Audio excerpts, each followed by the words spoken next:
আসসালামু আলাইকুম সবাইকে। আশা করি সবাই ভালো আছেন। চলে আসলাম আজকে আমার মায়ের হাতের মাছ দিয়ে ডালের একটি রেসিপি নিয়ে। আজকে আমার মা রান্না করে দেখাবেন টাকি মাছ দিয়ে মাসকলাই ডালের রেসিপি। দেখতেই পাচ্ছেন ইতোমধ্যে রেসিপিটি মা শুরু করে দিয়েছেন। প্রথমেই চুলাতে একটি হাঁড়ি বসিয়ে দিয়ে দিলেন তাতে পরিমাণ মতো রান্নার তেল। তারপর দিয়ে দিলেন দুটি মাঝারি সাইজের পেঁয়াজ কুচি আর বড় সাইজের একটি তেজপাতা ছিঁড়ে দিয়ে দিলেন। তো পেঁয়াজটা যখন বাদামি রঙের হয়ে যাবে তখন তার মধ্যে দিয়ে দিলেন 1 চা চামচ আদা রসুনের বাটা। আর এই পেস্টটাকে তেলের উপর একটু কিছুক্ষণ নাড়াচাড়া করে দিয়ে দিলেন টাকি মাছ। এখানে কিছু টাকি মাছ আগেই কেটে ধুয়ে পরিষ্কার করে রেখেছিলেন, তবে আপনারা চাইলে অন্য যে কোনো মাছ দিয়েও করতে পারেন। তবে মাসকলাইয়ের ডাল, টাকি মাছ, শোল মাছ এই টাইপের মাছগুলো দিয়ে নাকি রান্না করলে বেশি মজা হয়।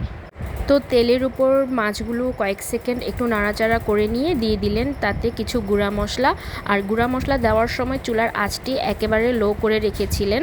এখানে দিয়ে দিলেন 1/2 চা চামচ হলুদের গুঁড়া, 1/2 চা চামচ মরিচের গুঁড়া, আর 1 চা চামচ দিয়ে দিলেন ভাজা জিরা আর ভাজা ধনিয়া গুঁড়া, স্বাদ মতো লবণ আর সামান্য একটু পানি দিয়ে নাড়াচাড়া করে মাছগুলো খুব ভালো করে কষিয়ে নেবেন। পাশের চুলাতে একটা হাঁড়ি ছিল যার মধ্যে ছিল মাসকলাইয়ের ডালের গুঁড়া।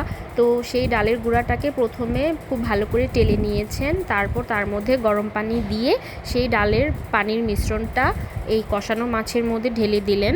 তারপর চুলার আঁচ মিডিয়াম হাই করে দিয়ে ভালো করে ডালের মধ্যে বলক তুলে নেবেন। আর ডালে বলক যতক্ষণ না ওঠে এভাবে চামচ দিয়ে নাড়াচাড়া করতে থাকতে হবে, না হলে ডাল তলায় জমে যাবে আর তলায় জমে পুড়ে যেতে পারে।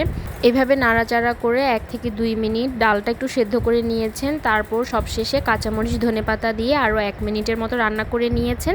তারপর চুলাটি বন্ধ করে দিলেন। আর এই তো গরম গরম পরিবেশন করা হয়েছে। আশা করি রেসিপিটি আপনাদের ভালো লাগবে।